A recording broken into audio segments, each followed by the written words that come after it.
Alright guys, this is Hero. How's everyone doing today? So today I'm going over why certain houses in astrology are linked with money, right?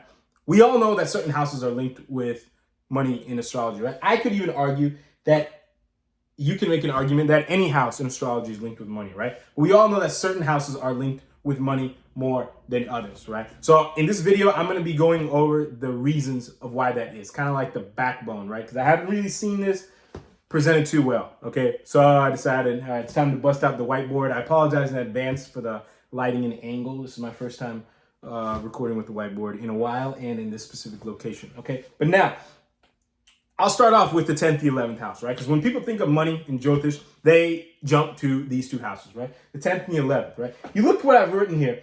The 10th has to do with purpose and drive, right? But most likely, or more importantly, things stemming internally. Versus 11th has to do with impact or effect, but most importantly, things stemming externally, okay? If you look at any person who is like, they have a lot of money or power or status, like they're rich, right? They're most likely doing one of two things.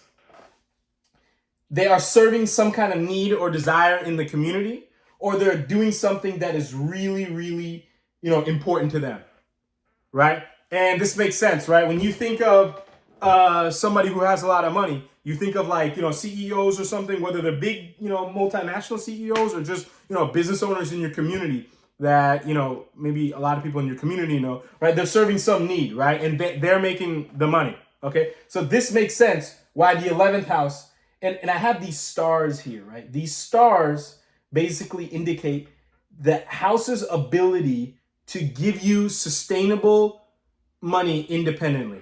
Like this house independently can give you sustainable money. Okay, so the 11th is the only one with 3 out of 3, and the 10 is the only other one with 2 or more, right? So these two are definitely going to give you the most money, right? The 11th is going to be the most because who gives you money, right? It's other people, right? So if you're serving other people, right, like there's some need or desire that you are helping fix or enhance or something like that, you're going to get the most money, right? But secondly, and not very far behind, but still a good, decent bit behind. And I just made these notes specifically from a money perspective, right? There's obviously way more of this, of these houses than, just a couple little words that I put here, right? But this is just, some high level scratch notes just for money purposes, okay? But the 10th house has to do with your drive and desire, okay? So yes, there are certain like CEOs and business owners that, they impact the whole community or the whole world or whatever, them. But there are also some people who do certain things just from the bottom of their heart. And, they can be very financial successful and they garner a decent bit of respect, right? So yes, while the 10th house, in terms of, overall financial gains, like potential, it could be second to the 11th.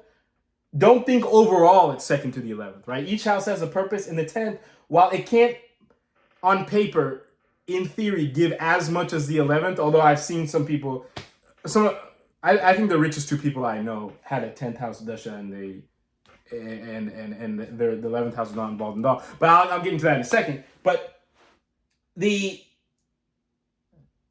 what you have to understand is that the 10th house, it's not overall secondary to the 11th, right? There are certain benefits of the 10th, such as, inner passion that you have or, some sort of inner calling, that kind of stuff that can get fulfilled that the 11th house cannot fulfill, right? This is why when people think of job, they think of the 10th house, right? Because back in the day, what you did had a lot to do with, your purpose and your drive in life and that kind of stuff, right? And if you look at the Kalpurush Kundli, right?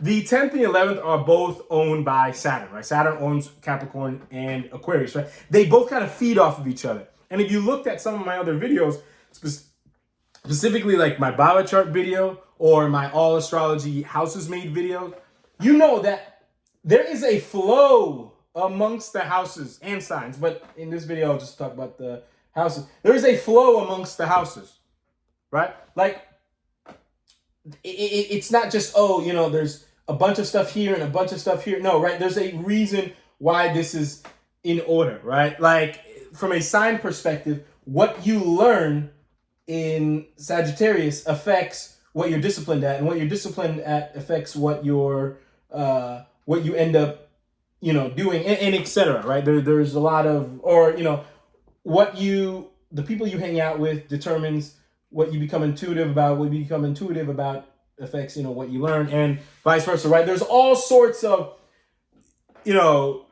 patterns and connections and flows throughout this whole thing. Right? But so these two areas should not also be looked at as two independent things to an extent, right? It should be looked at as like a flow, okay?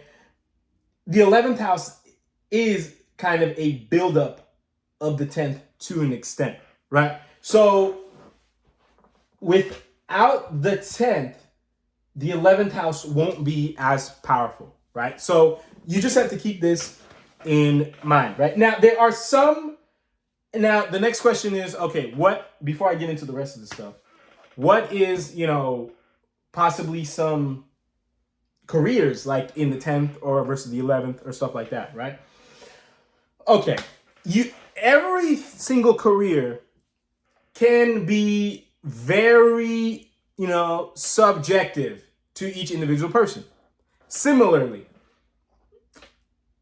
you get into a relationship with a certain person for a certain reason, right? You could get into them because, you really just love spending time with them. You could get into them because they're really attractive. You could get into it because they're a great fit to your family, right? But now the same person, somebody who you think you want to get into a relationship because they're very attractive, somebody else can look at that same person and think that, okay, they're a great fit for my family, right? It's the same thing with career, right? One person might jump into insurance because they really think that people should need insurance and all that kind of stuff. And another person could jump into insurance because they think, oh, everyone needs insurance, so this is a great thing for money, right? There's no like right or wrong here. I'm not doing any of that stuff. But point is, the same thing, the same job can mean different stuff to different people.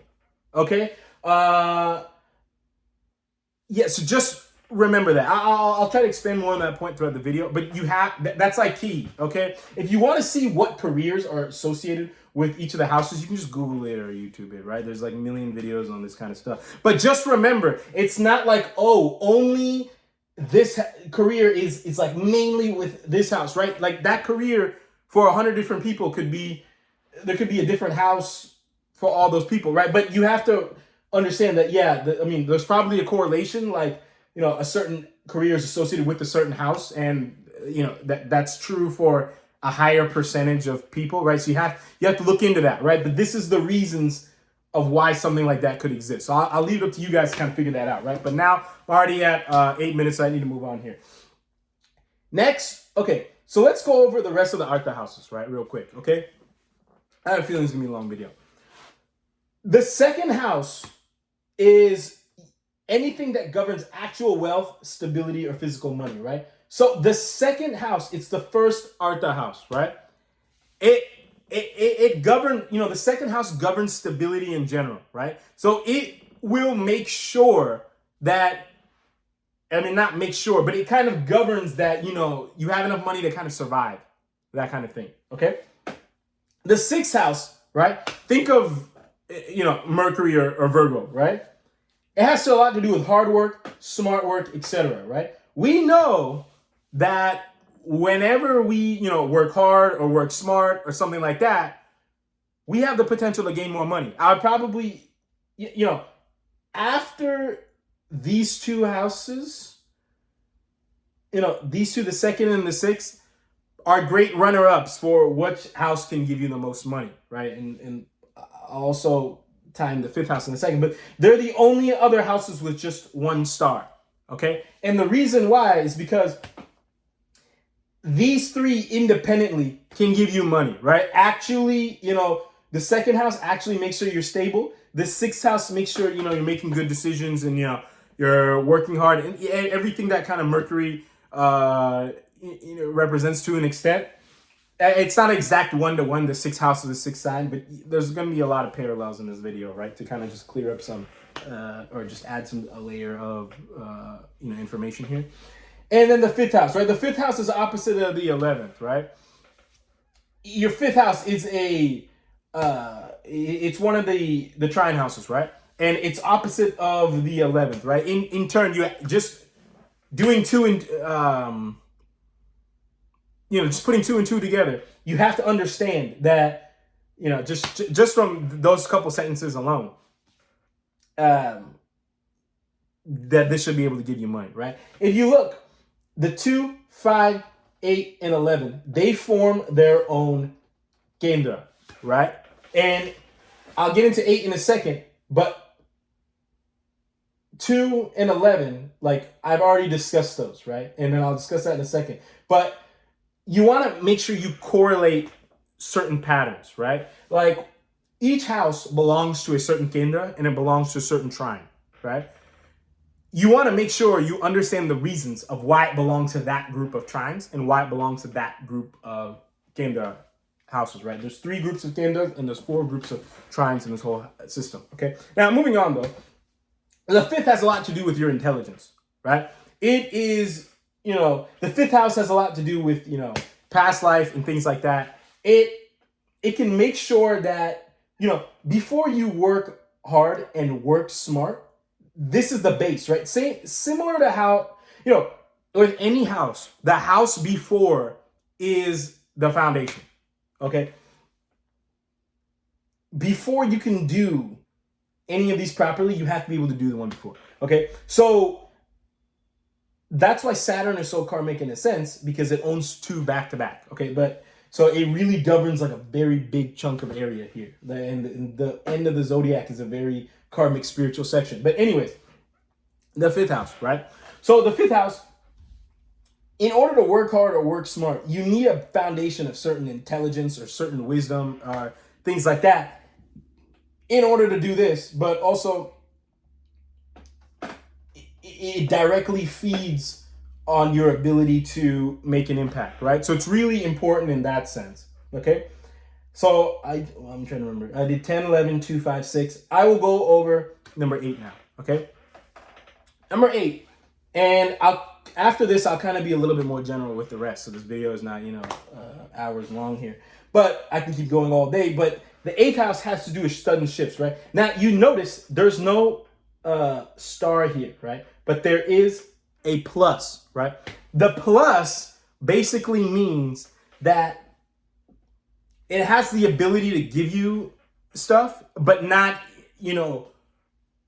sustainably over long term consistently, right? But it can give it to you, right? So the 8, it has 3 pluses, right? So it can suddenly just give you something, right? Like you can suddenly, unfortunately, like somebody could pass away or there could be some family circumstances, but on the brighter note, you could get like married or engaged and get like a bunch of money, right? But, you could get a bunch of money, right? Oh, but you could also lose a bunch of money too, right? That's also why I didn't want to really put this in the star fashion, right? You could get a divorce or something, right? And then also, right, the 12th, right, has to do with losses, right?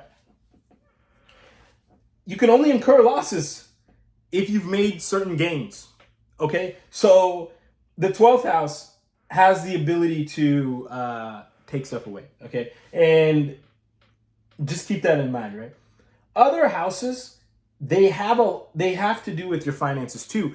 And there are some other houses that when in conjunction with one of any of these, right, can just really blow it up out of proportion, right? Like for example, your 9th house has to do with luck, right?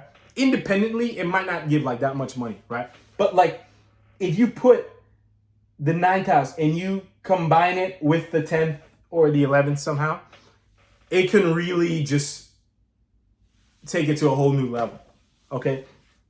Same with like the 3rd or something like that, right? Or the 1st, right? The 1st has a lot to do with who you are on the outside, right? Your image, right? So if you put, like, for example, the 11th in here, I mean, the 11th is the one that caused it, but this might, just really just like explode that 11th, the energies of the 11th house into something that it could never have been without the first house, right? So don't think that none of these other ones matter for money, okay? They do, right? Your third house has to do with efforts. Your first house has to do with image. And I wrote the rest of them down.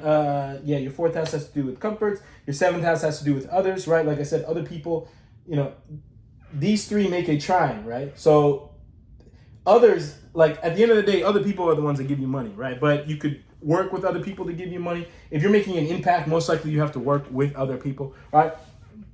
There are many, many, many different layers to this stuff. And just before I forget, I'm not done yet, but you have to understand the D10 chart, right?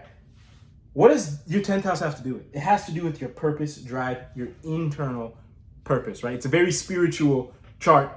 The divisional charts are all like very internal charts, right? It has a lot to do with your purpose and drive, right? But your 10th house alone will not show how much money you make, okay? The 9th house alone will not show how much money you make, okay? They are, very karmic internal houses. Like your 10th house has a lot to do with, your D10 chart has a lot to do with, your drive or what you feel is missing in life more than, how much actual physical money is coming in, right? Your first house has a lot to do with the purpose. Has a lot to do with your first house has a lot to do with the physical surface. Okay, not your purpose. Your physical surface, while your D10 chart has a lot to do with your purpose. Okay, so your first house, it's literally the positions physically that were going on when you were born. Okay, so it has a lot to do with how things are playing out physically. Okay, your 10th house, like I said, has to do with purpose. So your D10 chart is honing in on the purpose aspect of your life specifically. Okay, now moving forward.